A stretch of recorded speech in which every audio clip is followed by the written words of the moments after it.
Me revoilà à la caméra. Ce que je craignais de pire vient d'arriver.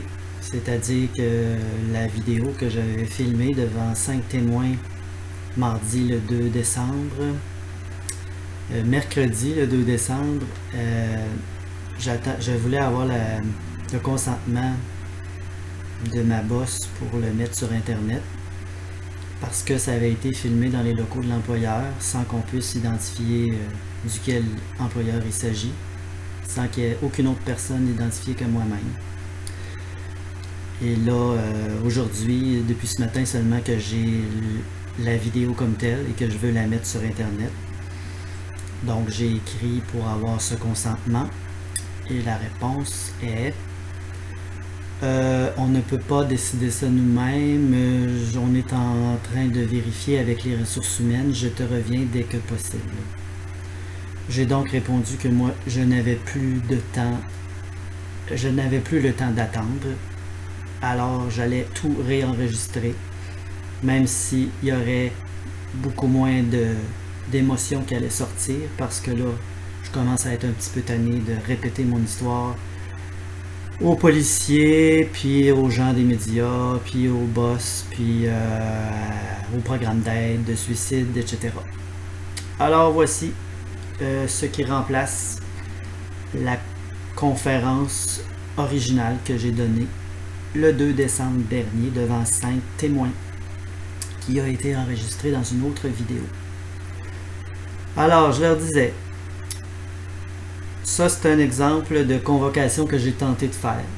Ça s'appelait « Avis de convocation, Montréal, 1er décembre 2015. Je, Sylvain Pigeon, convie les représentantes et les représentants des médias à une conférence de presse lors de laquelle un futur suicidé parle avant de mourir. À cette occasion, j'expliquerai que je suis en phase terminale du cancer de l'âme. Titre de la conférence, conditionnel. Urgence, je vais mourir.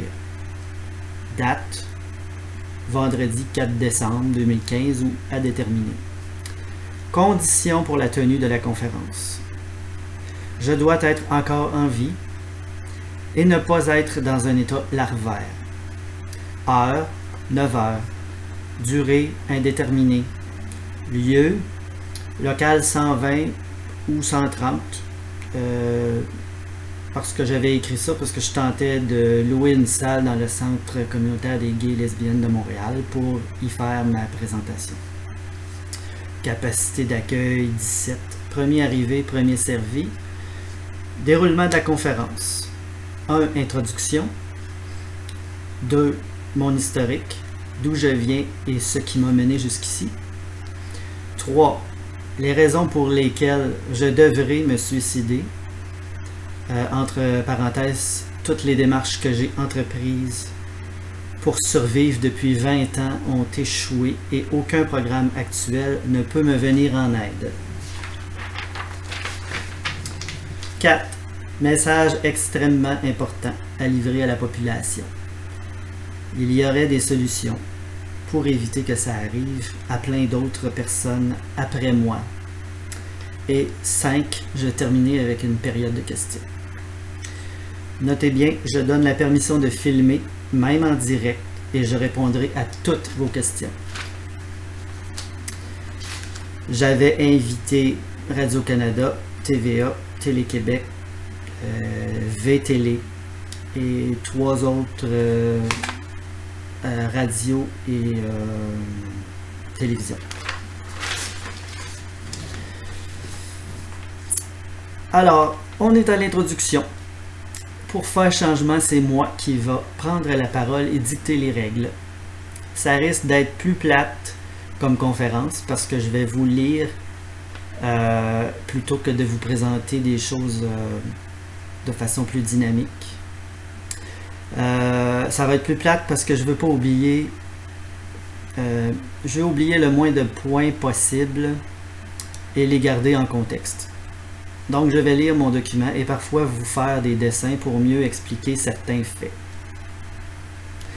Au Québec, il y a en moyenne 3 suicides par jour, 2 fois plus de gens en meurent que d'un accident de la route. Ce que je veux offrir à vos téléspectateurs, c'est l'occasion d'entendre quelqu'un qui est en phase terminale de la maladie de bipolarité. Je veux parler au nom de ceux qui sont déjà morts et qui n'ont pas eu la chance de tenter d'expliquer à leurs proches ce qu'ils vivaient. Je veux leur ouvrir les yeux et faire voir à notre société comment elle est cruelle de toujours penser qu'on peut trouver de l'aide pour guérir. Je suis comme une bébête bizarre qui vient d'une autre planète. Les médecins ne sont pas capables de mettre une étiquette avec diagnostic précis et traitement de ma maladie à 100%. Un jour, je suis bipolaire de type 2, quoique certains de mes comportements ne concordent pas avec ce type. Le lendemain, je ne suis plus bipolaire du tout. Un des symptômes bizarres que j'ai observé est le fait que je suis encore fragile, comme un enfant. Je reste comme un enfant vis-à-vis l'autorité. On ne trouve rien de mon vivant. Probablement qu'après ma mort, on ne trouvera rien non plus. Mais je suis prêt à donner mon corps à la science pour fin d'études. Imaginez-vous un être ultra sensible, pas capable de faire mal à une mouche, qui vit avec beaucoup de rage accumulée et de dépression de plus en plus profonde. Voici les personnes les plus à risque de mettre fin à leur jour. Le taux de suicide des hommes est 3 fois plus élevé que celui des femmes. La tranche d'âge la plus à risque est entre 40 à 59 ans. Les artistes, entre parenthèses personnes sensibles, sont plus à risque. Des exemples, Tchaïkovski, compositeur, Marilyn Monroe, actrice et chanteuse, Vincent Van Gogh, peintre, Ernest Hemingway, écrivain, Kurt Cobain, chanteur, Dalida, chanteuse, Dédé Fortin, chanteur, etc. Sans parler des suicides déguisés ou d'autodestruction due au mal de l'âme. Whitney Houston, Michael Jackson, Amy Winehouse, etc. Les homosexuels se suicident 4 fois plus que les hétéros. Les perfectionnistes sont sous un stress constant qui les rend sujets à des problèmes émotionnels, physiques et relationnels, incluant la dépression et le suicide. Les Québécois et Canadiens. Les Canadiens sont 36e sur 105 en 2005 pour le taux de suicide et les Québécois 4e sur 10 provinces depuis 2009. En passant, on s'est amélioré beaucoup parce qu'au Québec, on était souvent les champions mondiaux du taux de suicide élevé. Les personnes ayant un trouble bipolaire, c'est la pathologie psychiatrique associée au plus fort risque de décès par suicide. On estime que 20% des personnes ayant un trouble bipolaire décèdent par suicide.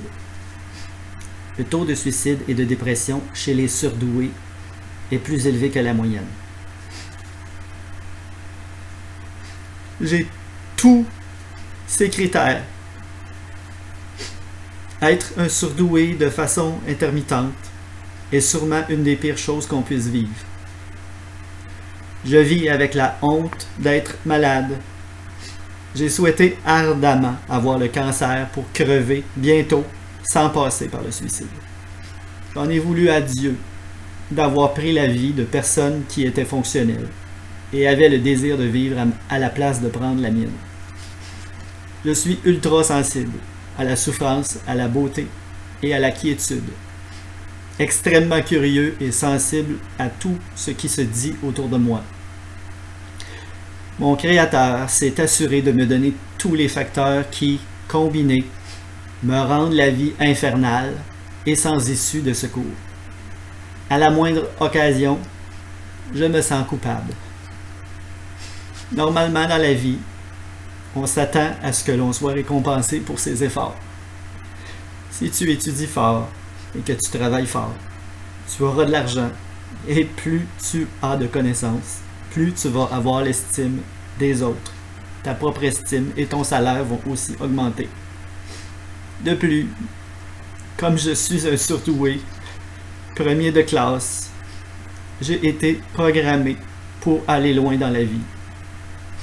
J'ai donc une pression supplémentaire de produire comme un joueur de hockey qui gagne un gros salaire se doit de produire des résultats.